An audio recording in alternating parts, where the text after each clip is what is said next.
सैफ खान, वाकई में बड़ा मुश्किल हो जाता है जब इस तरह से ईडी या सीबीआई की कार्रवाई होती है। कौन भ्रष्टाचारी, कौन सदाचारी, एक ही बड़ा सवाल तो खड़ा हो ही जाता है। अब यहाँ किसे किसकी नाकामी के लिए किसे बोला जाए? देखिए, सबसे पहले मैं ये आपको प्रश्न कर दूंगा, जो दर्शक इस वक्त आपका ये चैनल देख रहे हैं, प्रोग्राम देख रहे हैं, वो ये साफ साफ समझ लें कि ये एनडीए की सरकार यानी भारतीय जनता पार्टी की सरकार जब से 2014 में आई है, अभी तक सिर्फ 95% के करीब जो है, यानी 100% से केवल 5% कम जो है, सिर्फ ऑपोजिशन को टारगेट करती है। इसमें कोई दो शक नहीं है और राय नहीं है।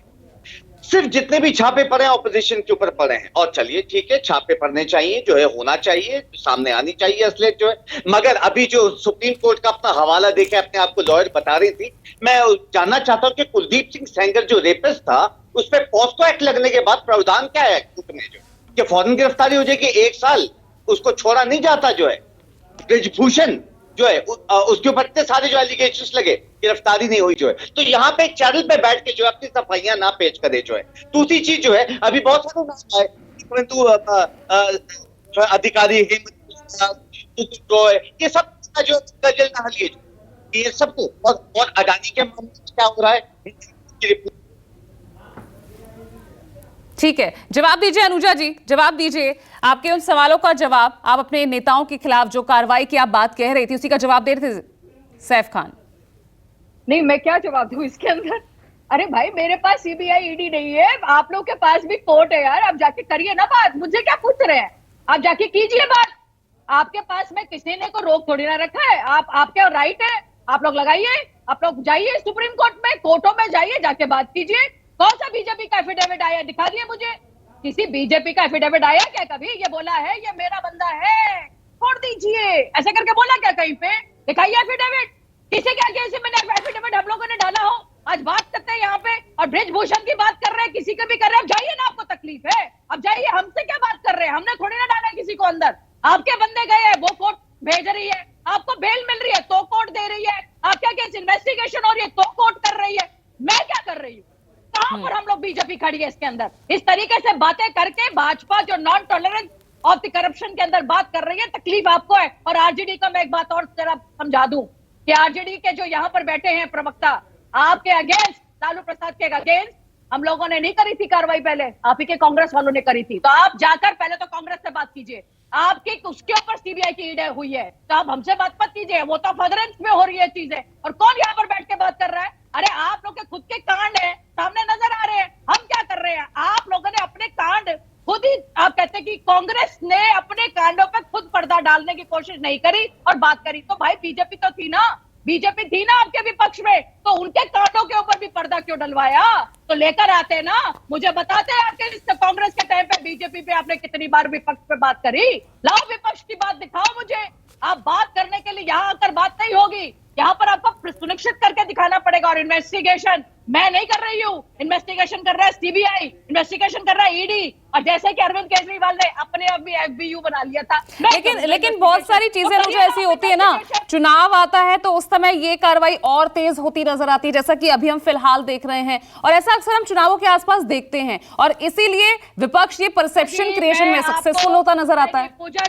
पूजा जी, मैं आपको एक बात कह दूं, एक आप, मुझे नहीं मालूम, आप वैसे आप समझदार हैं, ये इलेक्शन की बात इसके अंदर लाकर अब फिर एक लॉ एंड ऑर्डर को और जो एक जो प्रणाली है उसको फिर गलत तरीके से प्रोजेक्ट कर रहे हैं, और ये बाकी भी कर रहे हैं। ये बताइए। नहीं, मैं प्रोजेक्ट नहीं कर रही हूँ, ये आरोप विपक्ष लगाता है, मैं ये प्रोजेक्ट नहीं कर रही हूँ। नहीं, सीबीआई ईडी सामने आ गया जी, वो कर रहा है। अरे भाई, एंड रिजल्ट क्या है? एंड रिजल्ट जाएगा तो कोर्ट में ही ना। अरे कर दे, कर दे, डिस्पोज ऑफ कर दे, खत्म कर दे। जवाब दीजिए कुलदीप, जवाब दीजिए। अब डिसमिस कर दीजिए केस को। भ्रष्टाचार है, कार्रवाई हो रही है, फिर वहीं आप आरोप वहीं गढ़ने लगे। सबको यहाँ पर बैठकर भाई सबको आपको पकड़ा जा रहा है, ये बात समझिए। ये हम नहीं कर रहे, आपके अगेंस्ट रिकॉर्ड है, चिट्ठे, और ये सप्लीमेंटरी चार्जशीट लग रही है। ये हम लोग नहीं बोल रहे, ये कोर्ट कह रही है। अरे सुनिए मैडम, सुप्रीम कोर्ट की लॉयर सुनिए।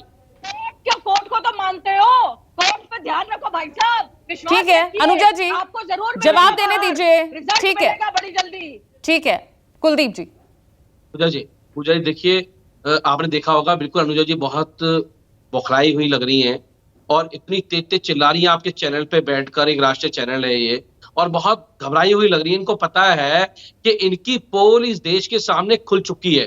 पूरा देश ये समझ चुका है कि कैसे भारतीय जनता पार्टी और मोदी जी मिलके ईडी और सीबीआई का दुरुपयोग कर रहे हैं। ये पूरे देश के सामने स्पष्ट हो चुका है। और ये सब किस लिए हो रहा है? केवल चुनावों के लिए ये किया जा रहा है। लेकिन मैं इनको बता दूं कि देश की जनता का मोह भंग हो चुका है। आप कितना भी ईडी का प्रयोग करो, आप कितना भी सीबीआई का प्रयोग करो, आपकी ईडी और सीबीआई से देश की जनता, देश के लोग डरने वाले नहीं है। उनका मत बिल्कुल स्पष्ट है। भारतीय जनता पार्टी 2024 में देश से जाने वाली है और यही घबराहट आज अनुजा जी को है, प्रधानमंत्री जी को है। इसलिए लगातार ईडी और सीबीआई के छापेमारी जगह जगह आप देख रहे हो पूरे देश में होने का काम हो रहा है। दूसरी बात इन्होंने बोला जी, इन्होंने बोला ऐसे नहीं अनुजा जी, मैंने आपको पूरा वक्त दिया है। नहीं ऐसे नहीं, देखिए बोलिए कुलदीप जी। मैंने कहा कि ईडी और सीबीआई को मैनेज करते हैं। नहीं, उन्होंने आपको इंटरप्ट नहीं किया। मैं आपसे भी अपील कर रही हूँ, प्लीज। अभी मैंने ईडी और सीबीआई के बारे में बोला, इन्होंने मना कर दिया। अब इन्होंने भी आपके सामने खुद कहा कि अरविंद केजरीवाल अंदर जाएंगे, राघव चड्ढा अंदर जाएंगे, अभी और कौन कौन अंदर जाएगा। इनको सब पता है, ये सबको। अभी मनोज तिवारी ने कुछ दिन पहले बात कही थी, इनको पता है। क्यों पता है? क्योंकि पूरी स्क्रिप्ट लिख के तो सीबीआई को इन्होंने मोदी जी ने दी है। और वो ठीक है चितरंजन गगन, ऐसे में हम सिर्फ क्यों सत्ता पक्ष यानी सत्ता में जो रहेगा उसी की ईडी सीबीआई होगी, क्या ये माने? क्योंकि भाई अगर आपके केस में भी देख ले तो कार्रवाई तो कांग्रेस के समय से होती चली आ रही है, तो क्यों अब ये बीजेपी पर ईडी और सीबीआई के दुरुपयोग का आरोप? पूजा जी, मैं दो बातें कहना चाहूंगा। अभी ज्यादा दिन नहीं हुआ है, पार्लियामेंट का सेशन चल रहा था। केंद्रीय मंत्री पार्लियामेंट में धमकी देते हैं कि ईडी भेज देंगे। अब इससे भी बड़ा कुछ कर सकते हैं। बार बार जो है सो अनुजा जी के बौखलाहट को मैं समझ रहा हूं। वह बौखलाहट इसलिए है कि जो इनको पता है कि 2024 में इनकी विदाई होने वाली है और 2024 में इनके जितने भी नेता हैं जो सो शायद निकलेंगे नहीं अंदर से। इतने ही लोगों को भ्रष्टाचार में इन्होंने भ्रष्टाचार को प्रश्रय दिया है। न्यायालय की बात करते हैं, अनुराग ठाकुर के खिलाफ जिस जज ने आदेश दिया कि उनके खिलाफ एफआईआर किया जाए, राताराती उस माननीय न्यायाधीश का ट्रांसफर कर दिया जाता है। न्यायालय की दुहाई दे रही हैं। किस चीज को इन्होंने छोड़ा है? तानाशाह का जो रवैया रहता है उससे एकदम बिल्कुल यह सरकार तानाशाही हो गई है। ना लोकतंत्र पे भरोसा, न जुडिशल। न्यायालय की बात करते हैं, न्यायालय ने कितना बार कहा कि ईडी के डायरेक्टर को आप एक्सटेंशन क्यों दे रहे हैं, लेकिन न्यायालय के आदेश के बावजूद भी 3 बार एक्सटेंशन दिया गया ईडी के डायरेक्टर को। न्यायालय की दुहाई देते हैं। तो न्यायालय जो कहता है उस पर कितना अमल करते हैं, कितना न्यायालय पर इनका भरोसा है। न्यायालय आदेश देता है, उसके खिलाफ में अध्यादेश ले आते हैं और न्यायालय की बात करते हैं। तो पूजा जी, बौखलाहट, अनुजा जी का बौखलाहट स्वाभाविक है। वो तो कह रही है उनके लिए दशहरा दिवस है आज। नहीं, अनुजा जी को अच्छी तरह से यह पता है कि जनता का क्या फैसला होने वाला है। अभी जिन राज्यों में चुनाव होने वाला है कहीं भी दिखाई नहीं पड़ रहे हैं, चाहे मध्य प्रदेश हो, छत्तीसगढ़ हो, राजस्थान। जवाब दीजिए अनुजा जी, 10 सेकंड।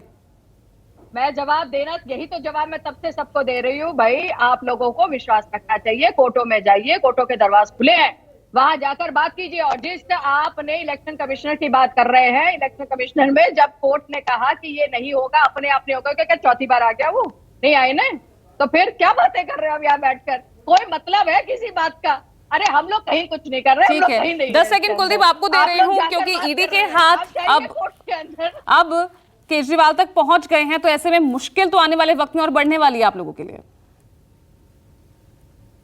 10 सेकंड। अरविंद की जो जेल में डालने की, जेल में रखने की, हम आम आदमी पार्टी के लोग हैं, आंदोलन से निकले हुए हैं, हम इनकी जेलों से नहीं डरते।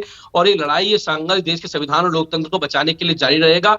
आम आदमी पार्टी इकलौती देश की ऐसी पार्टी है जिसके ऊपर 10 साल में 100 से ऊपर जांच हो चुकी है। और चलिए कुछ देखना होगा अब 2 नवंबर को, 2 तारीख को तलब किया है। अब ऐसे में क्या कुछ आगे की तस्वीर होगी, इस पर सबकी नजर रहेगी। लेकिन इस बीच आरोप प्रत्यारोप आप देख सकते हैं कि किस तरह से एक बार फिर से ईडी सीबीआई के दुरुपयोग को लेकर खड़े हो गए हैं। आम आदमी पार्टी एक बार फिर प्रदर्शन करेगी, सड़कों पर उतरने वाली है। फिलहाल आज के लिए ब्रेकिंग विद एजेंडा में इतना ही। नमस्कार।